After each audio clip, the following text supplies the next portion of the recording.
অনেক দিন আগের কথা। কালো কাক খাবারের খোঁজে এদিক সেদিক উড়তেছিল।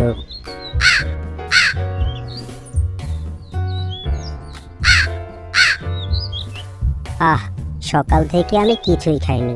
আমার পেটের মধ্যে ইঁদুর দৌড়চ্ছে। না জানি আমি এবার না খেয়ে মরেই যাই।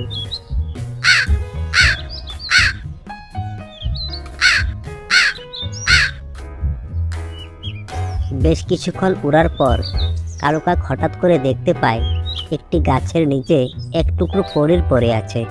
পনির দেখে কালো কাকের মুখে পানি চলে আসে। কালো কাক খুব তাড়াতাড়ি ওই পনিরের কাছে যায় আর তা মুখে নিয়ে গাছের সবচেয়ে উঁচু ডালে গিয়ে বসে।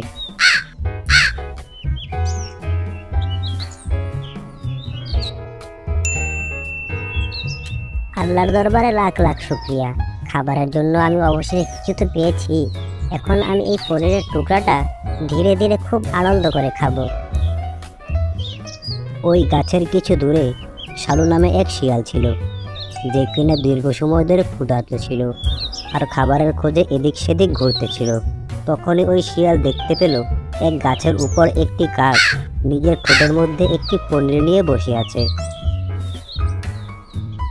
পনির দেখে শিয়ালের মুখে পানি চলে আসে আর ও ওই পনিরের টুকরা কালুর কাছ থেকে ছিনিয়ে নেওয়ার চিন্তা করতে থাকে। তখন শিয়ালের মাথায় একটি বুদ্ধি চলে আসে। ও ওই গাছের কাছে যায় আর গিয়ে কালো কাককে বলতে লাগে, তুমি কত সুন্দর একটা পাখি কালু। আমি এর আগে তোমার চেয়ে সুন্দর পাখি কখনো দেখিনি। তোমার চোখ দুটো দেখতে আমার খুব ভালো লাগে। আর ওই তোমার দুই ডানা, তুমি যখন উড়ো আমি শুধু তোমার দিকেই তাকিয়ে থাকি। কালো কাক ওর প্রশংসা শুনে খুব খুশি হয় আর ও ওই প্রশংসার মধ্যেই ডুবে যায়। আমি মনে করি তোমার গলার কণ্ঠটাও এতটাই সুন্দর হবে যতটা সুন্দর দেখতে তুমি। তুমি কি আমার জন্য একটি গান গাইবে? আমি তোমার মধুর কণ্ঠে একটি গান শুনতে চাই। তুমি কি আমার এই মনের আশাটা পূরণ করবে? কালো কাক ওর মিথ্যা প্রশংসায় এতটাই মনোযোগী হয়ে যায় যে ও বলে গিয়েছিল ওর মুখে একটি পনিরের টুকরা আছে। যখনই কালো কাক গান শোনানোর জন্য মুখ খোলে তখন ওই পনিরের টুকরা মাটিতে পড়ে যায়।